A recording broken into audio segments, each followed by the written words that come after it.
लेकिन मैं जब तुम्हारे खेल में आऊंगा मुख्य अतिथि बन के, तब कुछ और बात होगी, देख लेना।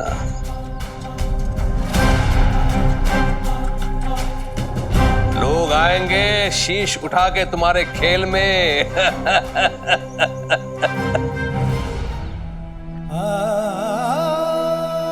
मैं जानता हूं मेरा गुनाह क्षमा योग्य नहीं है। चाहे मैं कितना भी पश्चाताप कर लूं, वो कम है। लो कर लो बात, फिर वही बात। अरे एक ही बात को कितनी बार आप बोलेंगे? हाँ साई, ये तो उस दिन से बस रोए ही जा रहे, बार बार माफी मांगते रहते हैं सबसे। खैर जाने दीजिए इनकी बात, मेरे पास माफी मांगने का ना बढ़िया तरीका है।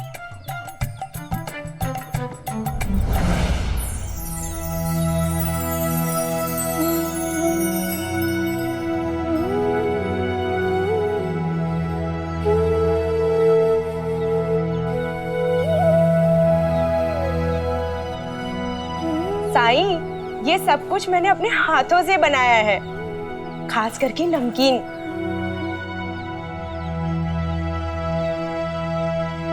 पर इतने सारे पकवान मैं अकेले कैसे खाऊंगा? ले लो साईं, गुणवंता के हाथ का खाना बड़े भाग्य वालों को मिलता है। आज तक मैंने इसे खाना खाते हुए देखा है, पकाते हुए कभी नहीं।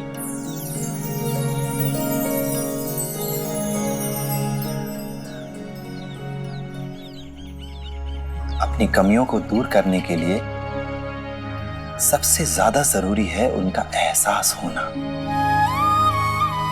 और वो एहसास तुम्हें भी हुआ है त्र्यंबक,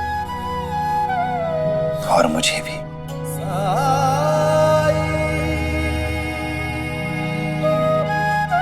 अपने इस नए जीवन का स्वागत करो, इसके हर पल को सार्थक बनाओ त्र्यंबक। सुखी रहो।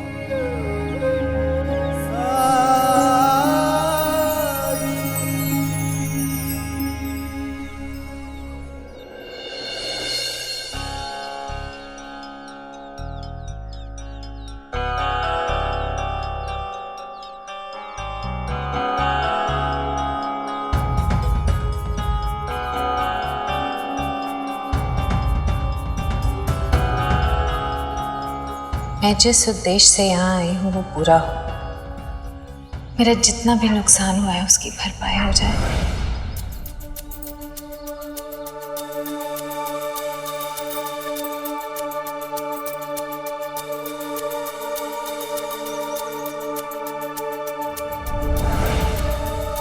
मेरी तरफ से।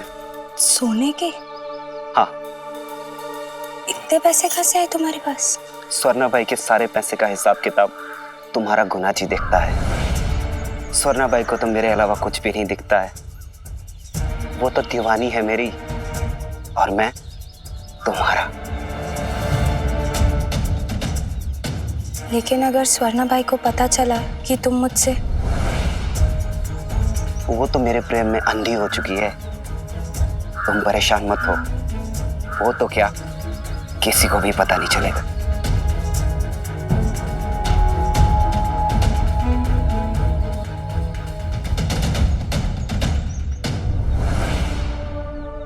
वैसे भी उम्र ढल रही है स्वर्णा बाई की, थोड़े समय बाद तो कोई देखने भी नहीं आएगा उसे।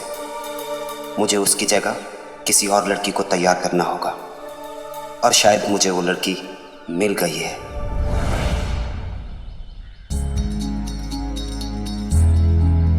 चंपा आ गई गाना सीखने।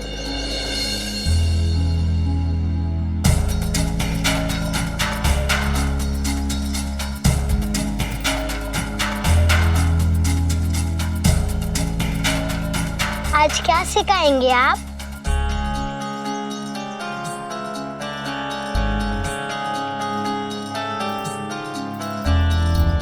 हाँ, बैठ। तो आज हम सीखेंगे सरगम। अब मेरे पीछे बोलना। सा सा रे रे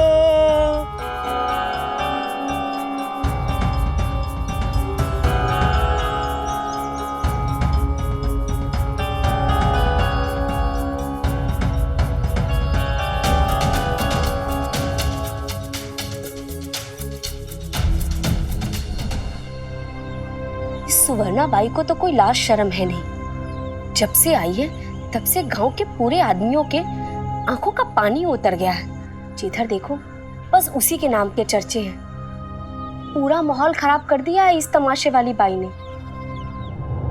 नहीं रिहाना, क्यों हर बार औरत ही बदनाम होती है? क्या यहाँ पुरुषों का भी उतना ही दोष नहीं है? उनका कोई दायित्व नहीं? त्र्यंबक के साथ जो कुछ भी हुआ उसमें दोष खुद उसी का था। इसी तरह यहाँ पे भी दोष उन लोगों का है जो तमाशा देखने जाते हैं, क्योंकि वो अपने परिवार और समाज के प्रति अपनी जिम्मेदारियों को भूल रहे हैं, कमजोर पड़ रहे हैं वो। इसलिए यहाँ आज भी तमाशा टिका हुआ है। अगर लोग तमाशा देखने नहीं जाएं तो सुवर्णा बाई को मजबूरन शिरडी छोड़कर जाना पड़ेगा। और कौन सा सुवर्णा बाई को खुशी मिलती होगी तमाशा करने में? उसकी भी तो कोई मजबूरी ही होगी ना। और जो लोग उस मजबूरी का फायदा उठाएं वो कहीं ज्यादा दोषी हैं।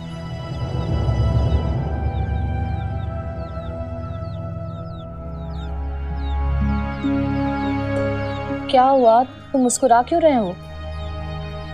कुछ गलत कहा मैंने? तुम जैसी माँ पाकर कई बार मुझे खुद पर अभिमान होता है पायजामा। माँ तो क्षमा, दया, प्रेम और त्याग की प्रतिमूर्ति होती है। माँ के लिए सब बराबर होते हैं, क्या अपना क्या पराया। और तुमने बिल्कुल सच कहा पायजामा, हमें कोई अधिकार नहीं बनता कि हम किसी के ऊपर दोष लगाएं, वो भी इसलिए कि उसका पेशा, उसका रोजगार, उसकी आजीविका का साधन हमसे जुदा है। और सच तो यह है कि सभी सिर उठाकर जीना चाहते हैं, मुंह छिपाकर कोई नहीं जीना चाहता। और अगर कोई ऐसा कर रहा है तो बिल्कुल सही कहा आपने,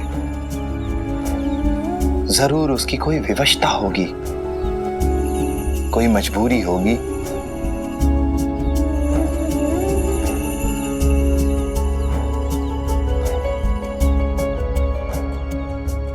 कमल, कितना काम बाकी है?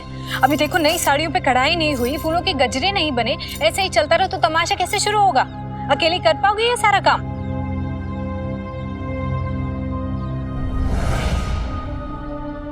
तुम परेशान मत हो, मैंने उपाय ढूंढ लिया है। मतलब? अगर ये काम गांव की गरीब औरतों से करा जाए तो हमारा काम भी जल्दी हो जाएगा और समय पे हमारा तमाशा भी शुरू हो जाएगा।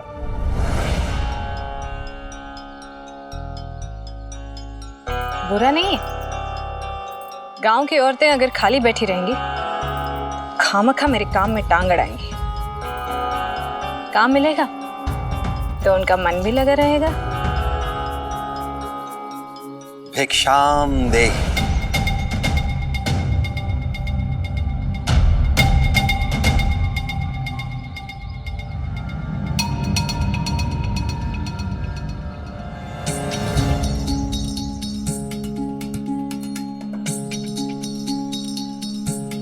मैंने कहा था आने के लिए, लेकिन तब जब तमाशा हो।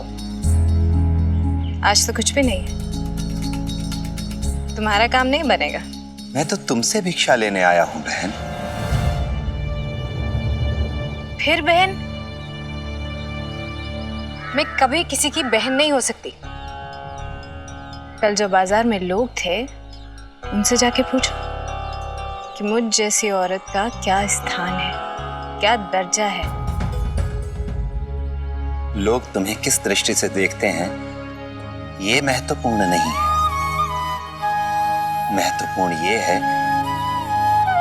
कि तुम लोगों की नजरों में अपनी कैसी छवि दिखाना चाहती हो। अभी तुम ये चाहती हो कि लोग सिर्फ तुम्हें देखें, तुम्हारी सुंदरता को देखें, इसके अतिरिक्त कुछ नहीं। जिस दिन तुम्हारी सोच ये हो जाएगी कि लोग तुम्हारे तन की सुंदरता नहीं बल्कि तुम्हारे मन की सुंदरता देखें, लोगों की सोच उनका नजरिया बदल जाएगा, उनका दृष्टिकोण बदल जाएगा। हाँ। भिक्षा नहीं मिली तो सुबह सुबह लगे प्रवचन सुनाने, लेकिन दुनिया का एक सच तुम मुझसे भी सुन लो, मन की सुंदरता का यहाँ कोई मोल नहीं। बहन, तन की सुंदरता उम्र के साथ साथ ढलने लगेगी, उसे कोई नहीं रोक सकता। एक दिन उसका कोई मूल्य नहीं बचेगा, लेकिन मन की सुंदरता उम्र के साथ साथ बढ़ाई जा सकती है। अब तुम ही बोलो, दोनों में से क्या मूल्यवान है? घर गृहस्थी वाले भिक्षा देते हैं, यहाँ तो चूल्हा भी नहीं जलता बैरागी। हम शिरडी में कुछ ही दिनों के मेहमान हैं और कुलकर्णी सरकार की मेहमान नवाजी में जी रहे हैं। उन्हीं की दया दृष्टि से हम अपना पेट पालते हैं। खैर, तुम स्वर्णा बाई के दर पे आए हो तो खाली हाथ नहीं जाने दूंगी।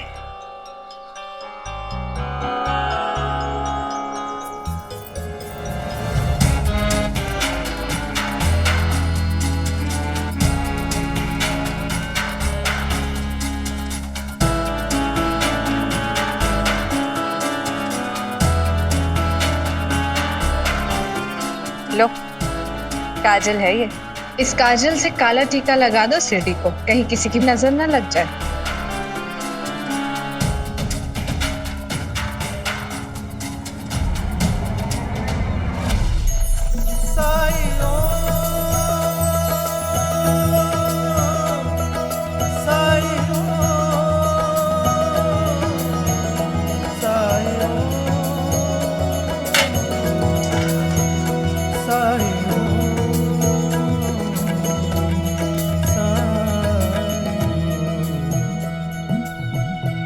अल्लाह मालिक।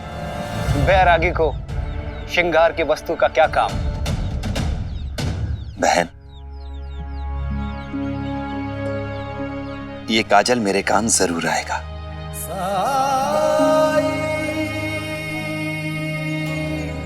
राम जी भला करे।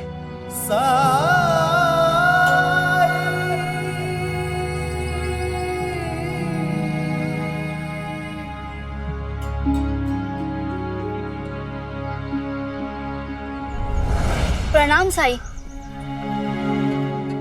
परसों एकादशी है, हर एकादशी की तरह इस बार भी मारुति मंदिर में कीर्तन होगा ना? होगा। आशा करती हूँ कीर्तन के माध्यम से आप कुछ लोगों को ये समझा सकेंगे कि कोई भी आकर शिरडी को अपवित्र नहीं कर सकते। अल्लाह मालिक।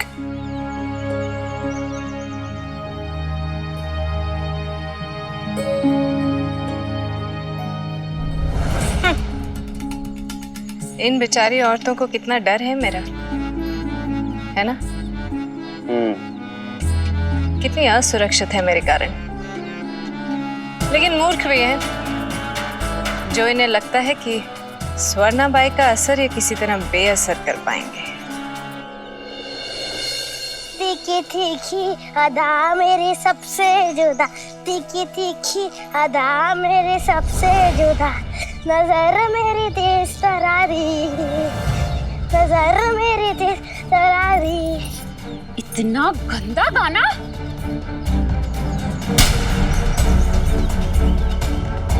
शर्म नहीं आती ऐसा गाना गाते हुए? चल मेरे साथ।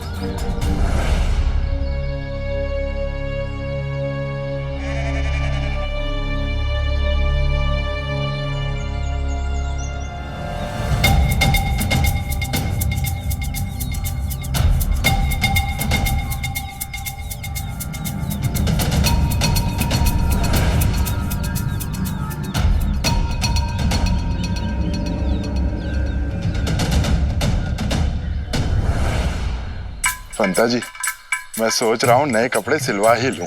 हाँ अंता जी, सिलवा ही लीजिए। वैसे भी इन कपड़ों में आप मेरे शादी में तो नहीं आ पाएंगे ना? आपकी शादी? आप शादी कर रहे हैं? हाँ। कब? किससे? आपने बताया नहीं? चलिए अच्छा है, हम दोनों एक ही दिन एक ही मंडप में शादी कर लेंगे। अच्छा है। आप शादी कर रहे? कब? किससे?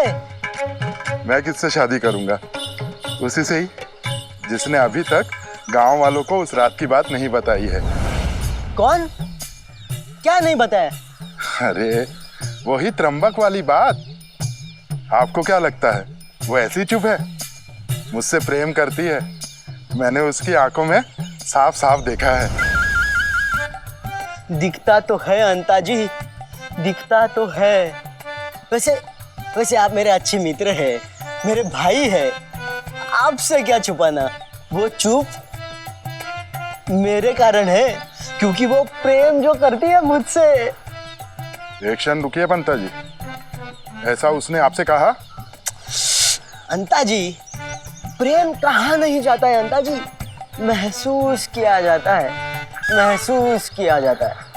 अभी आपने देखा नहीं कितने अदा से, कितने प्रेम से ताकते हुए जा रही थी मुझे, नैनों के बाण चलाते हुए।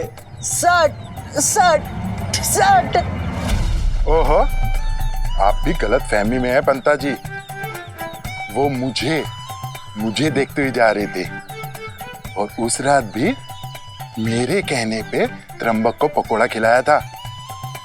और वो अब मेरे पीछे पीछे शिरडी में भी आ गई है। अब तो बस शादी की तैयारियां ही बची हैं। सर, ऐसे कैसे कर लेंगे आप शादी? क्या उसने कहा आपसे? पंता जी, प्रेम की बातें बताई नहीं जाती, वो तो महसूस की जाती हैं, महसूस। और मैंने वो महसूस कर लिया है। नहीं, आपको गलत फहमी है। ठीक है, मैं शर्त लगा सकता हूँ। तो ठीक है, लगाइए शर्त। देखते हैं वो किसे ज्यादा भाव देती है, किसे ज्यादा नजरें मिलाती है। साजना करू नकाशी लाड़ी गोड़ी, लाड़ी गोड़ी, लाड़ी गोड़ी। पंता जी, साजना करू नकाशी लाड़ी घड़ी, लाड़ी घड़ी। हाँ? हाँ?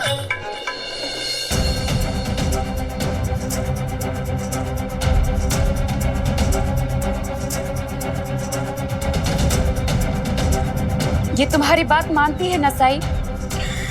हाँ। तो डांटो इसे। पर हुआ क्या है? मुझे तो बताते हुए भी शर्म आ रही है। ये गाना सीख रही है आजकल। तो इसमें क्या बुराई है? बुराई है साई, ये तमाशे वाले का गाना गाती है, स्वर्णा बाई के पास जाकर गाना सीख रही है। कुछ करो साई, स्वर्णा बाई हमारे गांव के माहौल को गंदा कर रही है। उसने तो अब बच्चों को भी अपने जाल में फंसाना शुरू कर दिया है। भ्रष्ट कर देगी वो हमारी शिरडी को। साई, मैं तो बस गाना सीख रही हूँ स्वर्णा मौसी से। उसने कहा मैं अच्छा गाती हूँ, और गुनाजी मामा ने भी कहा मुझमें प्रतिभा है, मुझे सीखने की जरूरत है। तो फिर माँ इतनी नाराज क्यों हो रही है मुझ पर?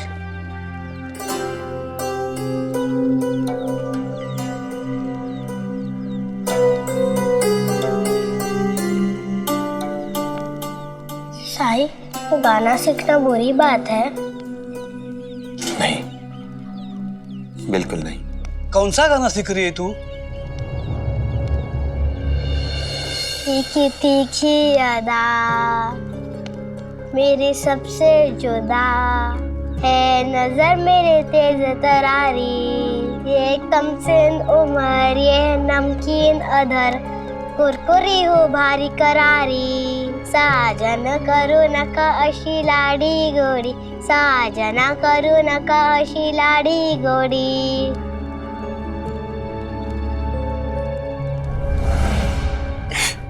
सुना ना साई, कितना गंदा और अश्लील गाना गाती है ये। पर मैंने तो चंपा की सिर्फ मधुर आवाज सुनी, उसके स्वर उसकी स्वर लहरियों में गोता लगा रहा था मैं। गाने के बोलों की ओर तो मेरा ध्यान गया ही नहीं। सिर्फ शब्दों की वजह से चंपा की प्रतिभा को मत कुचलो। साई, हम गरीब हैं, लेकिन इज्जत है हमारी। 2 वक्त की रोटी से अधिक चाह नहीं है हमारी। क्या करेंगे गाना गाकर? औरत के लिए तो केवल गृहस्थी का जीवन ही एकमात्र विकल्प है। जो औरत नाचना गाना करती है, चकाचौंध वाली दुनिया चुनती है, उसका जीवन नर्क हो जाता है।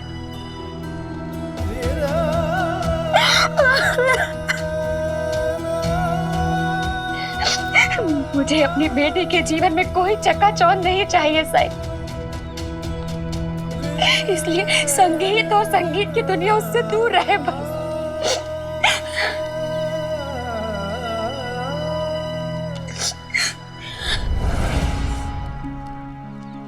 आई, मैंने जो गाना गाया उसकी वजह से रो रही हो ना? मैं तुमसे वादा करती हूँ, मैं कभी भी ये गाना नहीं गाऊंगी और स्वर्णा मौसी के पास भी कभी नहीं जाऊंगी। मैं वादा करती हूँ साई।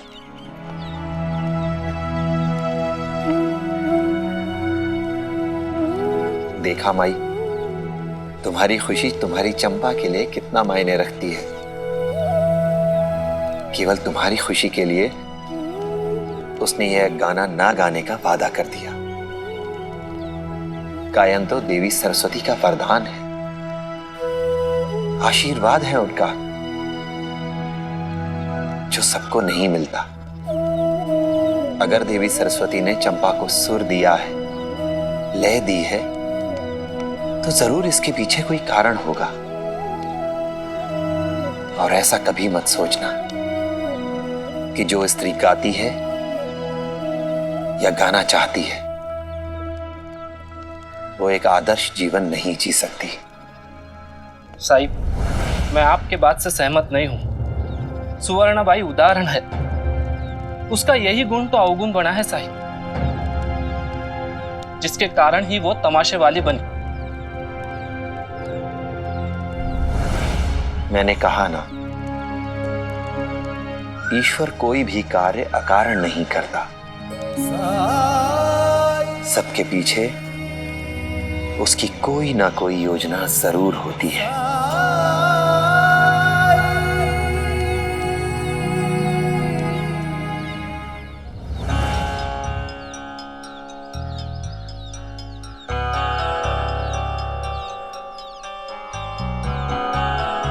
जानते हो ना मुझे? नाम तो सुना ही होगा। गांव में तमाशा होने वाला है मेरा। बहुत काम होगा मेरे पास तुम सबके लिए। साड़ी की कढ़ाई, चोली की बुनाई,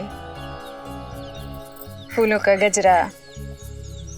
अगर तुम लोग मेरे लिए काम करो तो इसके बदले में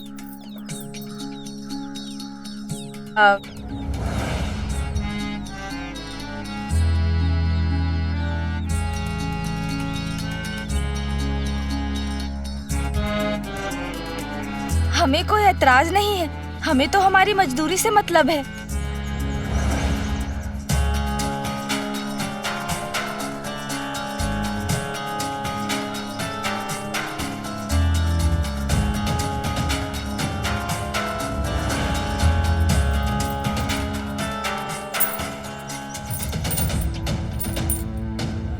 ये स्वर्णाबाई हमारी बस्ती में क्यों आई है?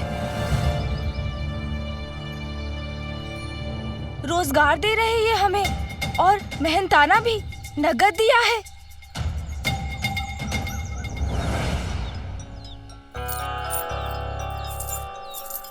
तुम्हें क्या आता है? कढ़ाई, सिलाई या फूलों का काम? समय नहीं है मेरे पास।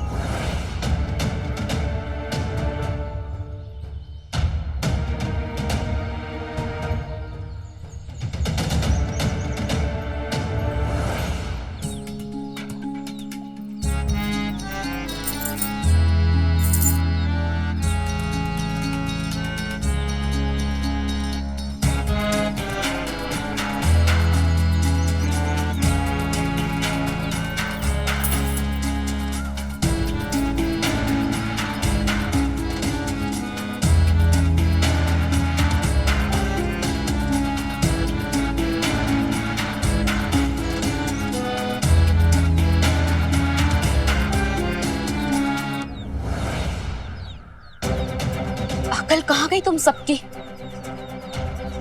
वो तुमको काम दे रही है? नहीं, दीमक बनकर घुस जाना चाहती वो हमारी शेडी में, और तुम सब उसकी मदद कर रही हो। यहीं टिक जाएगी वो, इसका मतलब समझती हो? सबको बिगाड़ के रख देगी वो।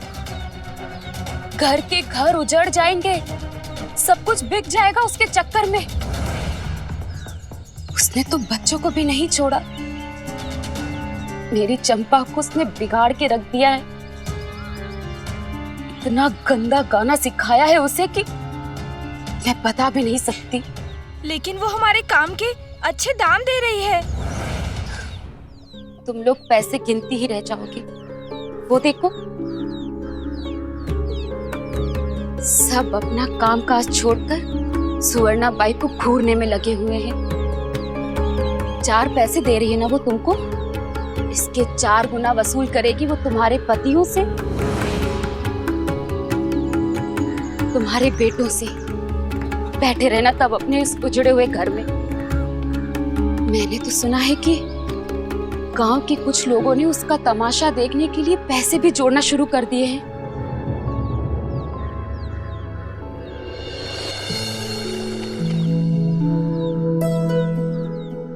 अब तबीयत कैसी है भामा?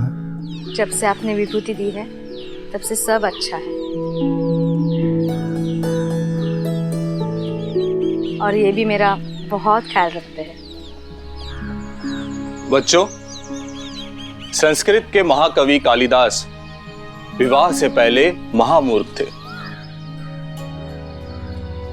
माता सरस्वती की कृपा से ही वो रातों रात प्रखंड विद्वान हो गए। अध्यापक जी, माँ सरस्वती के हाथों में वीणा क्यों होती है? झिपरी, क्योंकि वो संगीत की देवी है, ज्ञान की देवी है। संगीत देवी सरस्वती का वरदान है। अगर ऐसा है तो चंपा को उसकी माँ ने क्यों मारा?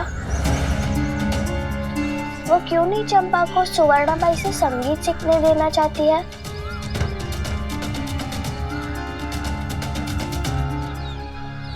हो सकता है चंपा की माँ को गाना पसंद ना हो,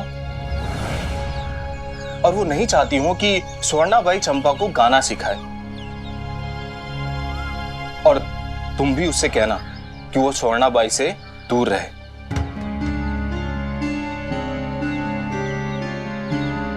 क्यों? अभी तो आपने कहा कि संगीत माँ सरस्वती का वरदान है। मतलब सुवर्णाबाई के पास भी माँ सरस्वती का वरदान है, तो फिर हम सबको उनके पास जाना चाहिए, है ना गुरुजी?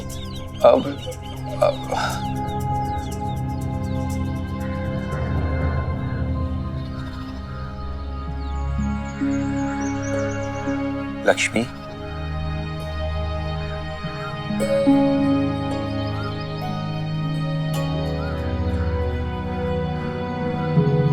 तू जो कह रही है वो सही और गलत दोनों है। ये सच है कि प्रतिभा ईश्वर देता है, लेकिन कोई उसका प्रयोग कैसे करता है ये उस पर निर्भर करता है।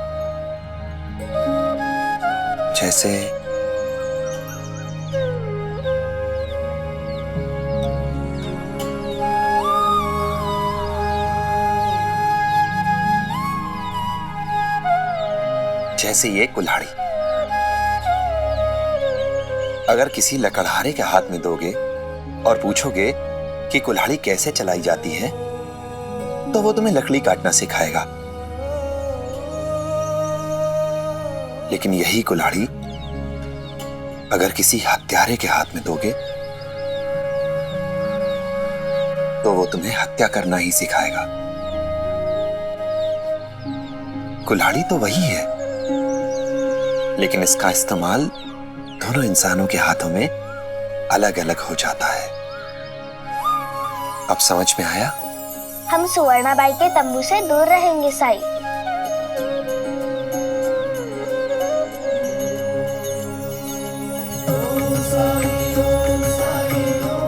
मुझ में एक खोट नहीं दिखाई देता था इन्हें। लेकिन अब बात बात पर मेरी गलतियां ढूंढते रहते हैं ये।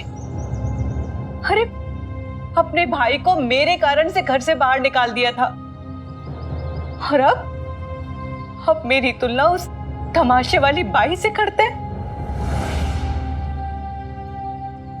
मेरी परेशानियां अलग है भाईजान का। गेहूं की फसल लहरा रही है, गेहूं की बालियां फूटने से पहले गोबर का खाद डालना है। मेरे पति को फसल की चिंता नहीं है, तमाशा देखने की चिंता में एक एक पैसा जोड़ रहे।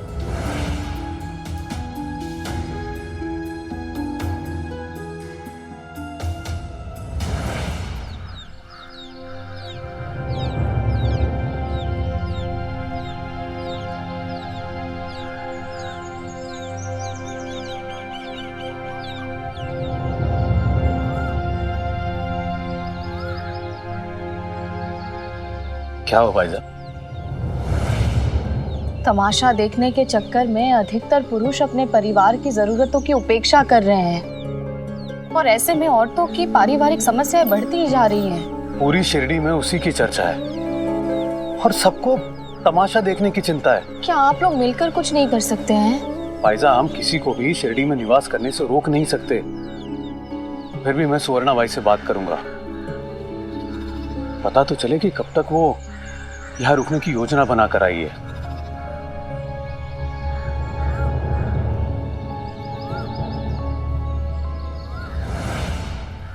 अभी तक हमने इसके बारे में कुछ भी सोचा नहीं। सोचा नहीं मतलब? यहाँ रुकने की, तमाशा दिखाने की कोई समय सीमा होनी चाहिए ना। और वैसे भी आप लोग एक जगह कहाँ टिके रहते हो? 5 दिन, 1 सप्ताह, 10 दिन, कुछ तो सोचा होगा ना। और अगर 10 दिन से ज्यादा रुकने का इरादा हो तो?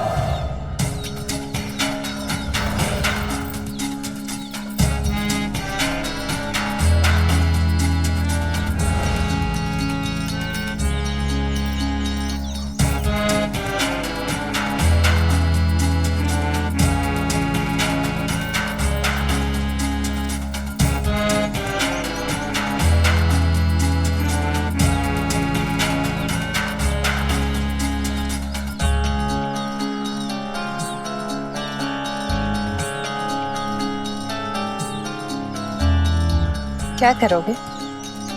सुवर्णा बाई लोगों के दिलों पे अपनी मर्जी से घर करती है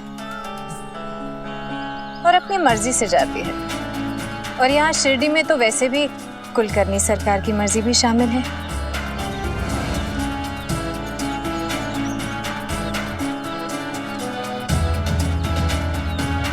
इसलिए हमें यहाँ से निकालने के बारे में सोचना भी नहीं।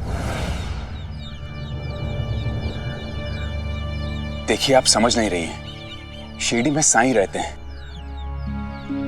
पवित्र भूमि है ये शिरडी। कोई तीर्थ होता है ना, बस वैसा ही समझ लो। यहाँ एकादशी में, द्वारकामाई में जागरण होता है, भजन कीर्तन सब होता है। ऐसे वातावरण में तमाशा कुछ उचित नहीं लगता सुवर्णा बाई।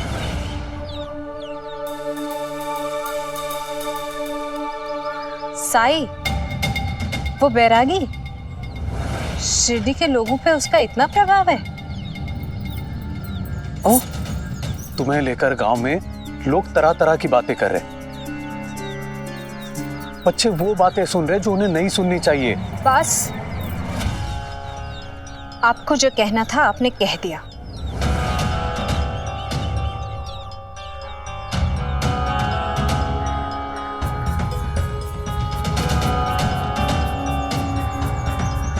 अब मेरी बारी है। मेरा बहुत नुकसान हुआ है, इसलिए इतनी जल्दी ये गांव छोड़ के जाने के बारे में तो मैं सोच भी नहीं सकती। जब मेरे नुकसान की भरपाई हो जाएगी तब सोचूंगी मैं इस गांव को छोड़ के जाने के बारे में।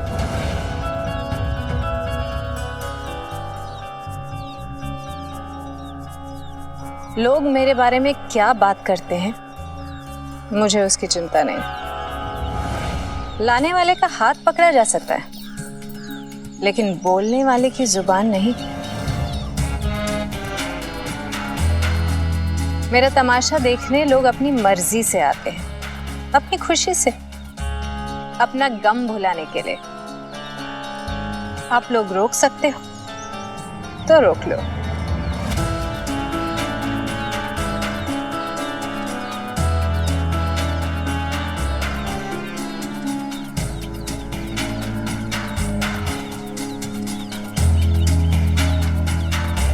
मालसापति जी, इनसे बात करके कोई मतलब नहीं है, चलिए।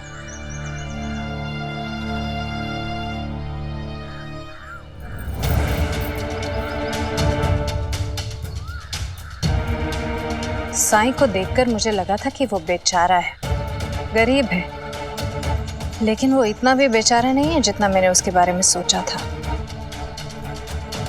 भिखारी बनकर शिरडी के लोगों पे इतना असर, बहुत चालाक है वो, बहुत चालाक।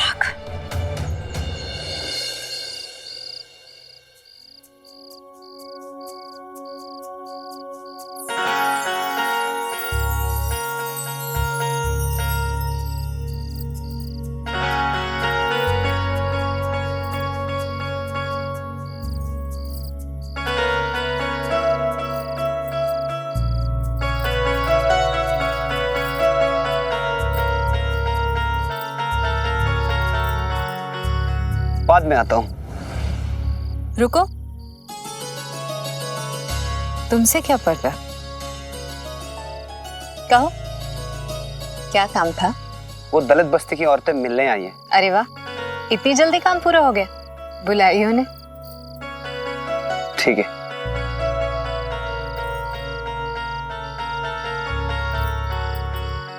कमल,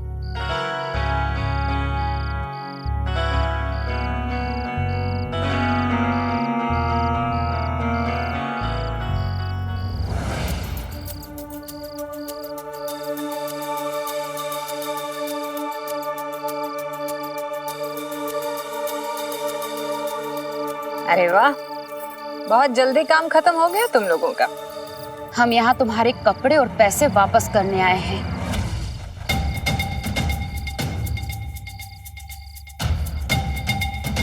तमाशे के लिए हम आपकी कोई मदद नहीं कर सकते।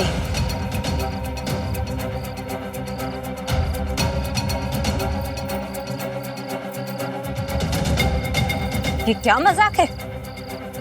मैं तुम लोगों को रोजगार दे रही हूँ, तुम्हें पैसे दे रही हूँ, तुम्हारे पतियों को जबरदस्ती खींच के नहीं लेके जा रही तुम्हारे घर से।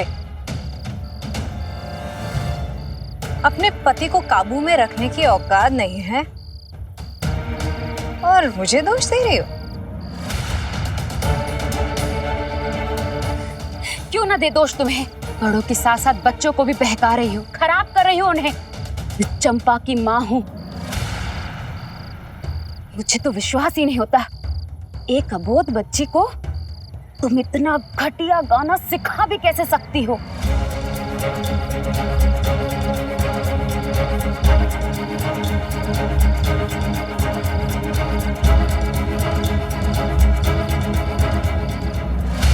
अरे तुम गलत समझ रही हो, तुम्हारी बेटी बहुत गुणवान है। अरे हम तो उसके प्रशंसक हैं, वो चाहे तो कोई और गाना सीख सकती है, लेकिन उसको यहाँ आने से रोकना मत। वो अब यहाँ नहीं आएगी। उसने साई के सामने मुझसे वादा किया है। बहुत मानती है वो साई को, और साई से किया हुआ वादा मेरी बेटी कभी नहीं तोड़ सकती।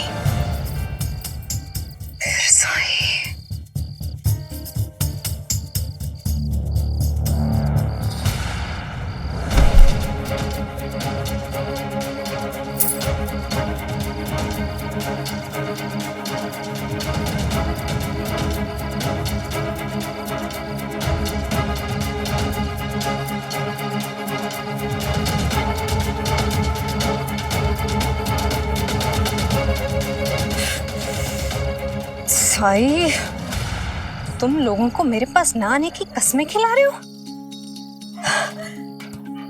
तुम सोचते हो तुम ऐसा करके मेरा नुकसान करा सकते हो?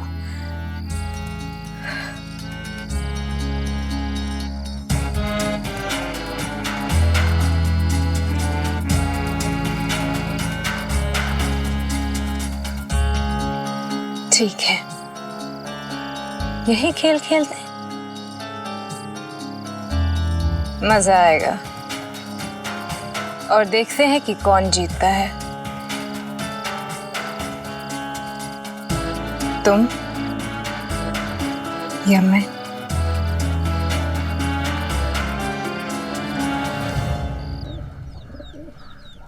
साईं, तुमने कहा था कि हमें सुवर्णा बाई को शिरडी में रहने से रोकने की कोशिश नहीं करनी चाहिए, लेकिन हालात बदतर होते जा रहे हैं साईं। पहले तो गांव के पुरुष अपने परिवार की जिम्मेदारियों को भुलाकर सारा पैसा सुवर्णा बाई के तमाशे के लिए जुटाने में लग गए थे, लेकिन अब तो सुनने में आ रहा है कि कुछ पुरुष सुवर्णा बाई का ध्यान अपनी ओर आकर्षित करने के लिए सब कुछ मुफ्त में दे रहे हैं। वो रामा है ना, उसके पति की बाजार में कपड़ों की बड़ी दुकान है। उसने 15 पैठनी साड़ियां सुवर्णा बाई को मुफ्त में दे दी। और गोदावरी काकी भी बता रही थी, उनके पति गाय का सारा दूध मुफ्त में सुवर्णा बाई को दे आते हैं। जानते हो क्यों? सुवर्णा बाई के स्नान के लिए। दूध से स्नान करती है वो, ताकि उसकी सुंदरता बनी रहे। साईं, अगर ऐसा ही चलता रहा ना, तो गांव वाले अपना सब कुछ सुवर्णा बाई पे लुटाकर खुद कंगाल हो जाएंगे। सबुरी भाईजामा, सबुरी। जानती हो ना कि ईश्वर किसी को भी कुछ देने से पहले उसकी कठिन परीक्षा लेता है, और इस बार शिरडी के साथ साथ सुवर्णा बाई की भी परीक्षा है। तो तुम मेरी परीक्षा लेना चाहते हो?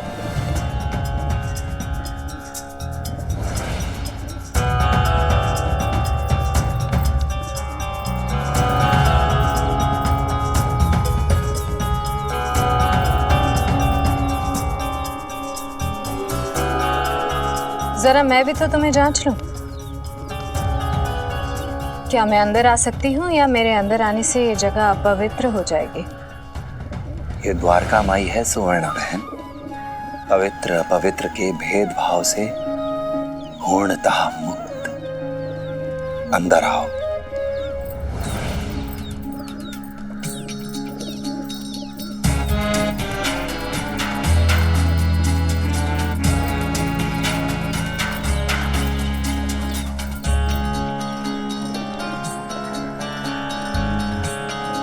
तो फिर द्वारका माई में रहने वाले लोग ये कोशिश क्यों करते हैं कि कोई मेरे पास ना आए? ये कोशिश क्यों करते हैं कि सब मेरे विरोध हो जाएं?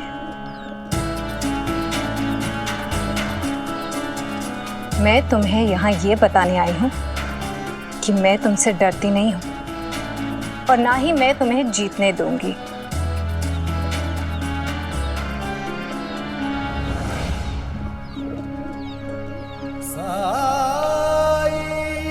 मेरी तो कोशिश है कि कोई भी ना हारे।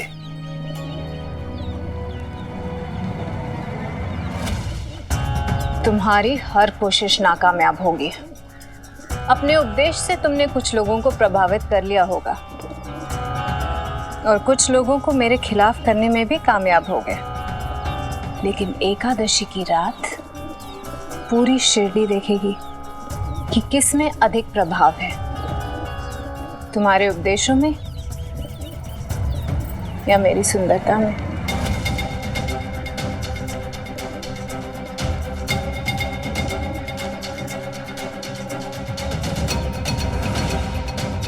एकादशी के दिन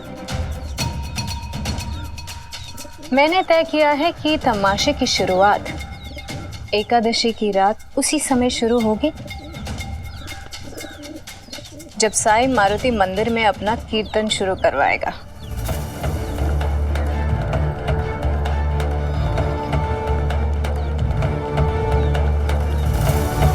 इस बार ये फैसला हो ही जाए कि लोगों के लिए भक्ति बड़ी है या भोग।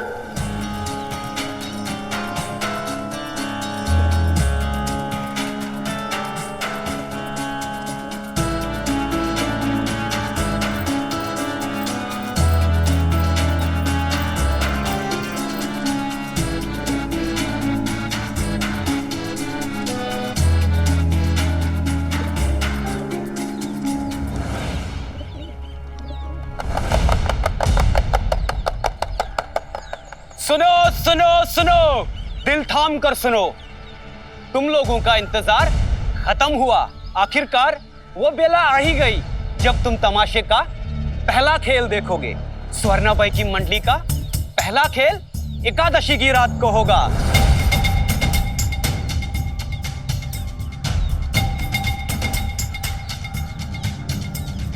लेकिन एकादशी की रात को तो मारुति मंदिर में कीर्तन होता है। हाँ, क्या करें? सुवर्णाबाई का तमाशा रोज रोज नहीं होता। पहला खेल देखने का मजा ही कुछ और है। मैं तो सबसे पहले देखूंगा भाई। स्वर्णाबाई को कोई और दिन नहीं मिला, मैं तो पहला खेल नहीं देख पाऊंगा। क्यों भाई? हम लोग पूरे परिवार के साथ में कीर्तन में जाते हैं। अगर मैं ही कीर्तन में नहीं गया तो मेरी माँ, बाबा, पत्नी कोई भी मारुति मंदिर में नहीं जा पाएगा। देखो भाई, जिंदगी भर परिवार के लिए करते मरते रहते हम मर्द लोग। अरे कभी कभी यारों दोस्तों के साथ भी मौज मस्ती करनी चाहिए। वो हम लोगों का भी मन करता है कि कुछ देर अपने लिए जिए। सुवर्णाबाई शिरडी में रहने के लिए थोड़ी आई है, और ये तमाशा है आज यहाँ तो कल वहाँ। सोच लो भाइयों, ऐसा मौका दोबारा नहीं मिलेगा। हाँ, तुम्हारी बात में दम है। हाँ हाँ, हम लोग जाएंगे तमाशा देखने। हाँ हाँ, मैं भी जाऊंगा। अरे क्या खुसर फुसर चल रही है? नहीं, वो कीर्तन की चिंता है ना तुम लोगों को। अरे जब वहां कोई जाएगा ही नहीं तो कीर्तन कैसे होगा?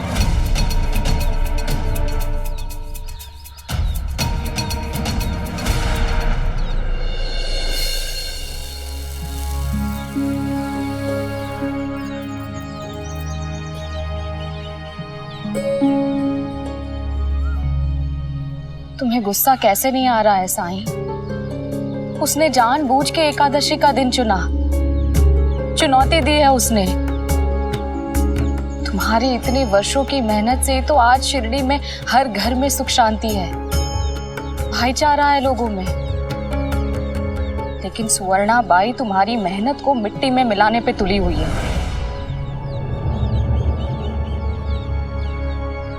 जब कोई इंसान जानबूझकर अपराध करे तो उस पर गुस्सा आना स्वाभाविक है बायजामा। लेकिन जिसकी पूरी जिंदगी बुरे लोगों के बीच कटती रही, बुरी परिस्थितियों में कटती रही, वो इंसान तो खुद ही सजा भुगत रहा है। ऐसे इंसान पर क्रोध नहीं, उससे सहानुभूति रखनी चाहिए, क्योंकि ऐसी स्थिति में वो नुकसान किसी और का नहीं बल्कि खुद अपना कर रहा होता है।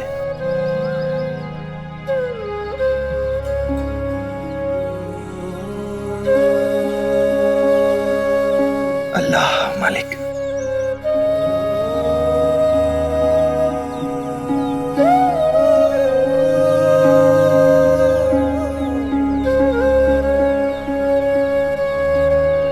मुझे भी चाहिए, ऐसा थोड़ी होता है। हाँ? मुझे भी चाहिए, मुझे तो। अरे हाँ रुक। 1 रुपए से 1 पैसा भी कम नहीं लूंगा। जी बहुत कोशिश की पर 8 आना ही जोड़ पाया। 8 आना कम है, इसके बदले ये ले लो। अरे भानु, अरे चोर कहीं का, मेरे खेत से कद्दू तोड़कर तू यहाँ बेच रहा है।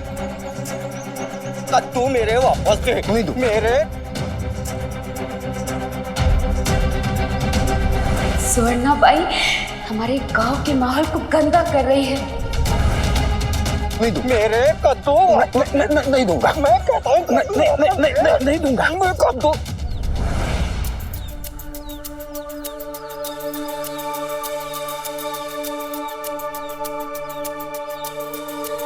कैसी हो? अच्छी हो।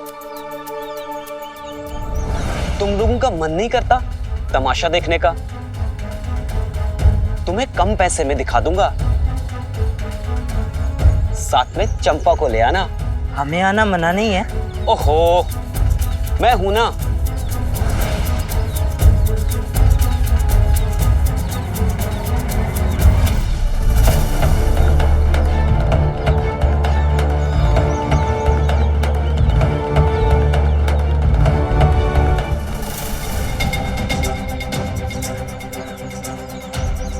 बिल्कुल शर्म नहीं है ना तुम लोगों को? बच्चों को बिगाड़ रहे हो,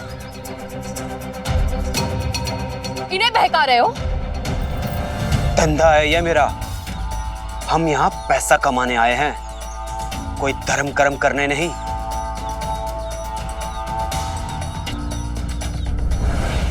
सुना तुम लोगों ने?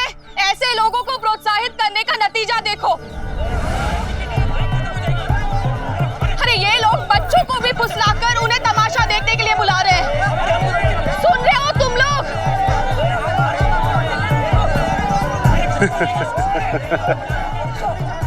तुम्हें क्या लगता है ऐसे भाषण देने से तुम इन लोगों को तमाशा देखने से रोक सकती हो?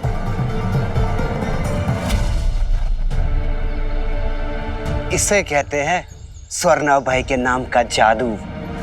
सुनो सुनो सुनो सुनो सुनो सुनो सुनो सुनो सुनो।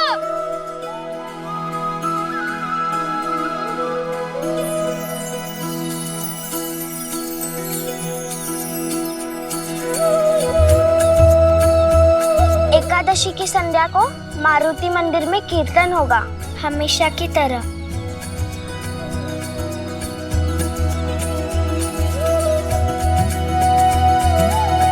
तुम्हें क्या लगा था मारुति मंदिर में होने वाले कीर्तन को तुम रोक दोगे? देखना तुम, लोग भी आएंगे और कीर्तन भी होगा।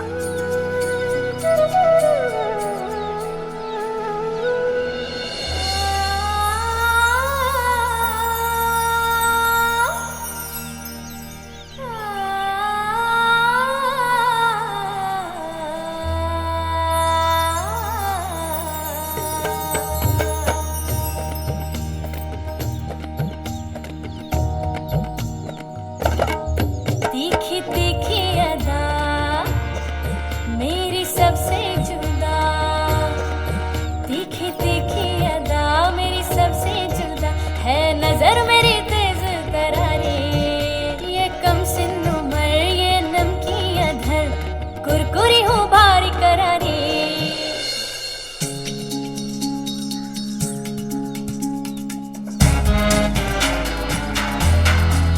आप सब लोगों का उत्साह देख के मुझे बड़ी खुशी हुई,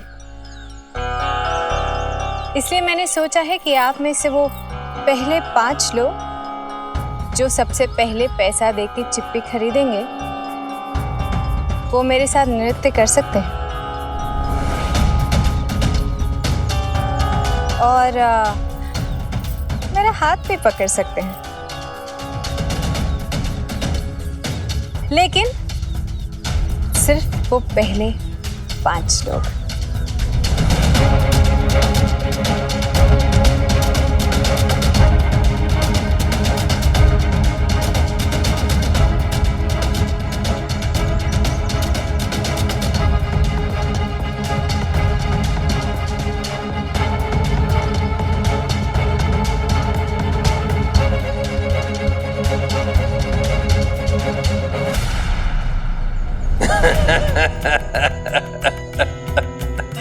हरिओम, क्या चाल चलिए सुवर्णा भाई।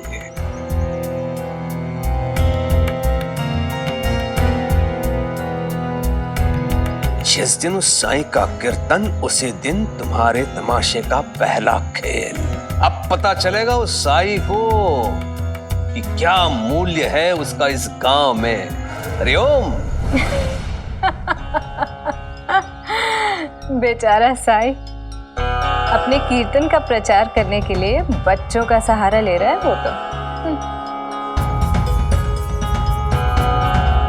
सुवर्णा बाई,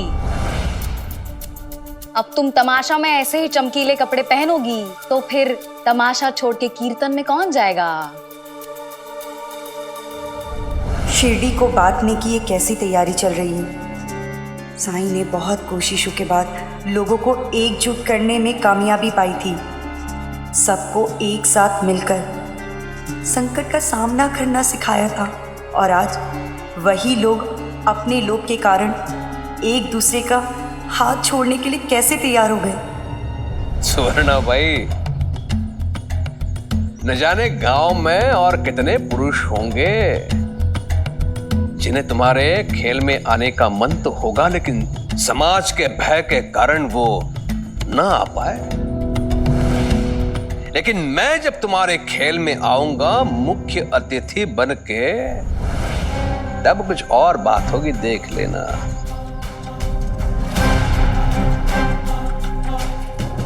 लोग आएंगे शीश उठा के तुम्हारे खेल में क्योंकि मैं गांव का मुखिया हूं। मैं कोई भी अनुचित कार्य नहीं करता हूं। मेरे कृत्यों पर कोई उंगली नहीं उठा सकता है। मैं जो भी करूं वो गांव के लिए मान्य होता है, और मैं जो भी करता हूं उसी से समाज की मर्यादा निर्धारित होती है। हरिओम।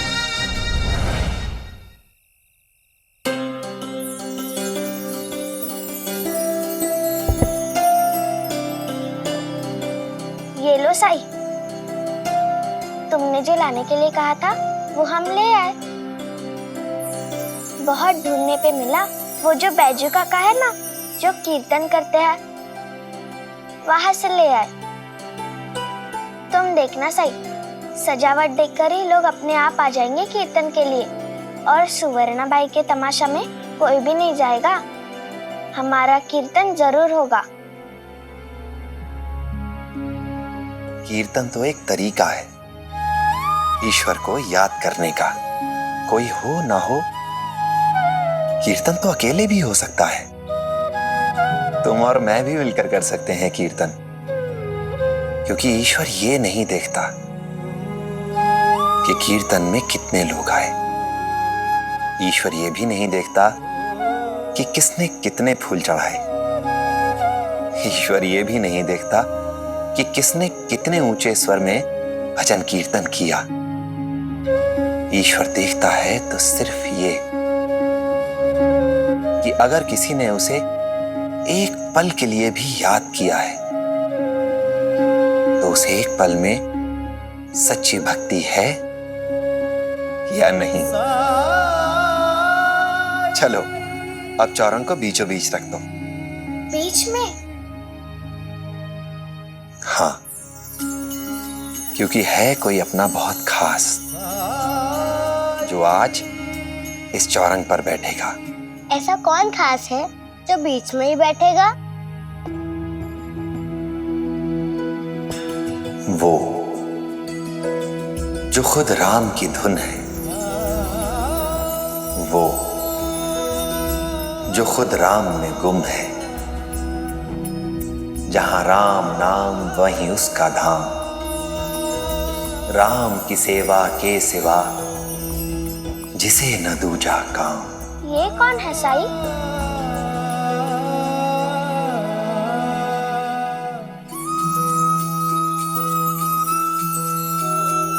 हनुमान जी, वो आएंगे कीर्तन में और वो बैठेंगे बीच में।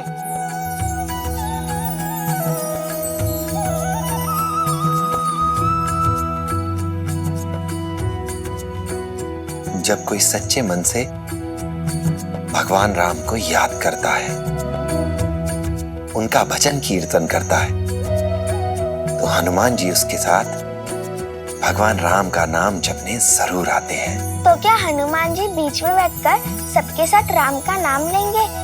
मुझे तो विश्वास ही नहीं हो रहा।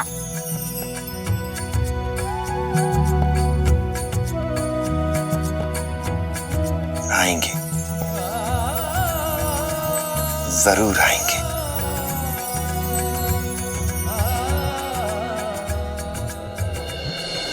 मेरे जीवन में वो दिन कब आएगा साईं, जब मैं आपके कीर्तन में शामिल हो पाऊंगी। राम कृष्ण हरि, राम कृष्ण हरि।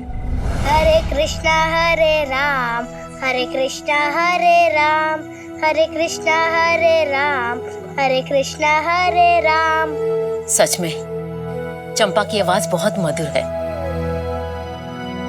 लेकिन जो इसकी माँ ने किया वो इसके हित से लिए था। क्या करेगी संगीत सीखकर? तानसेन, बैजू बावरा ऐसे उंगलियों पर गिने हुए नाम है जिन्हें राजा महाराजाओं ने सम्मान दिया। अगर औरत गाती है तो उसे सम्मान की दृष्टि से नहीं देखा जाता। समय बदल रहा है, स्त्रियां भी शिक्षा पाने के लिए आगे आ रही। शिक्षा सशक्त करती है और धीरे धीरे समाज का नजरिया भी बदल जाएगा।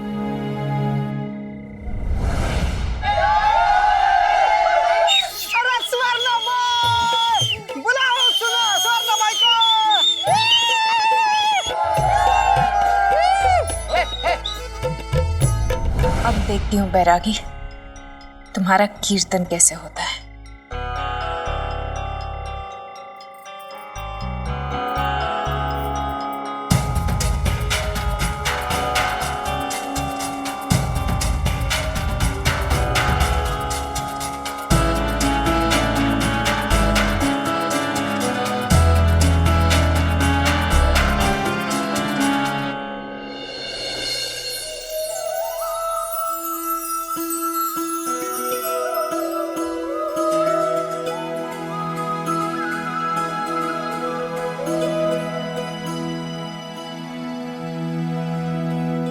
काका काका उसे मत हटाओ, वहाँ हनुमान जी बैठेंगे। अच्छा, हनुमान जी बैठेंगे? तुम बच्चे भी ना, हनुमान जी बैठेंगे। ऐसी बात नहीं है काका, मैं सच कह रही हूँ। तुम्हें मुझ पर विश्वास नहीं हो रहा है ना? साई ने मुझसे कहा कि यहाँ पर हनुमान जी बैठेंगे। उनकी बातें झूठ कैसी हो सकती है? बेटा, उसे हटाने दो। अगर हम दरी नहीं बिछाएंगे तो हनुमान जी के नजदीक कैसे बैठेंगे? अरे मैं भी तो यही कह रही हूँ कि हनुमान जी इस चौरंग पर बैठेंगे तो आप लोगों के नजदीक ही हुए ना। झिपरी बेटा, मान जाओ, जिद नहीं करते, इन्हें उठाने दो। आपको भी मुझ पर विश्वास नहीं हो रहा है? रुकिए, जब साई के मुंह से सुनोगे तभी विश्वास होगा। साई,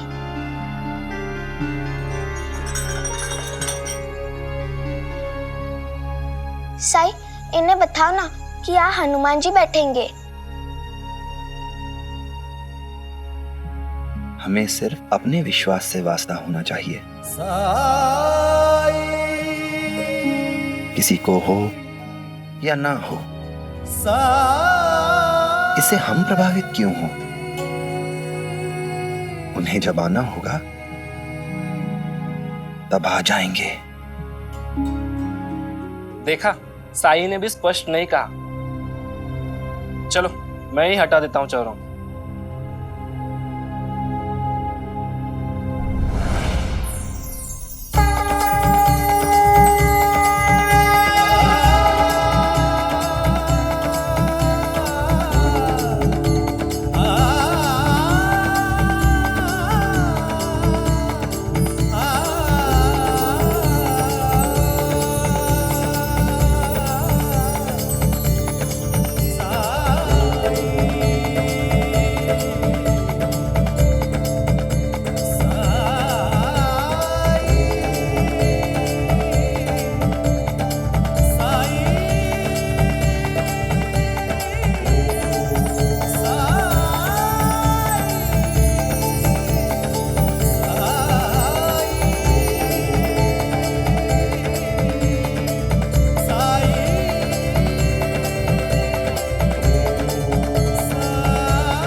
देखा, मैंने कहा था ना तुम सबसे कि इस चौरंग पर हनुमान जी बैठे हैं।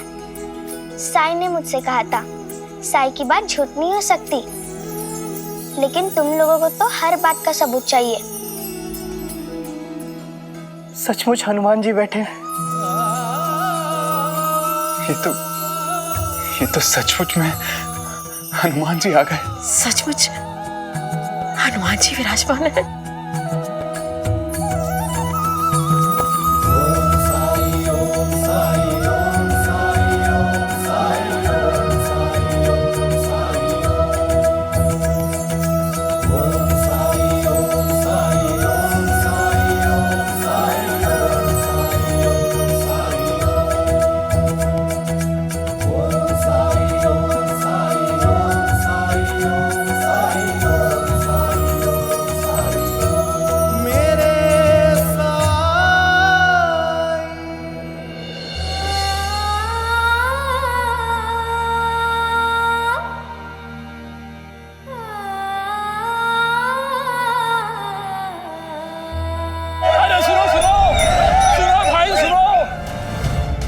मारुति मंदिर में साक्षात हनुमान जी पधारे।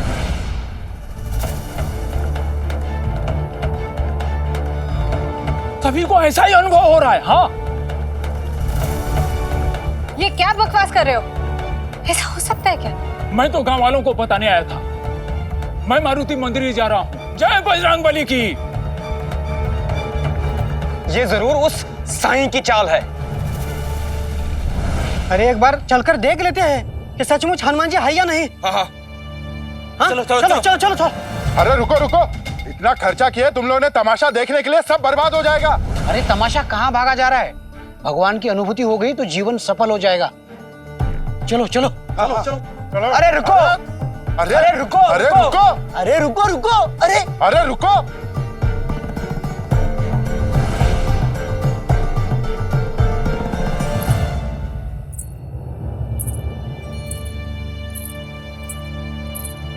कुलकर्णी सरकार, आपके होते हुए ये सब कैसे जा सकते हैं? हरिओम हरिओम।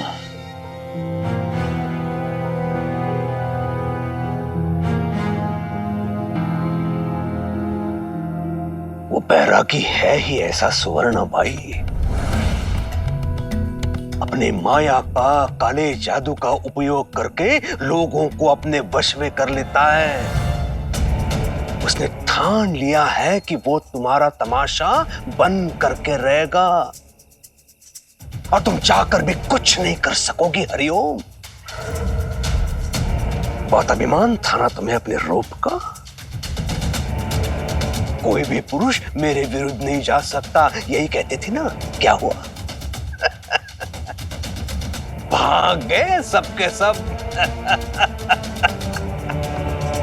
जाओ, उस साई को दिखा दो कि तुम्हारा सौंदर्य क्या कुछ नहीं कर सकता। हरिओम।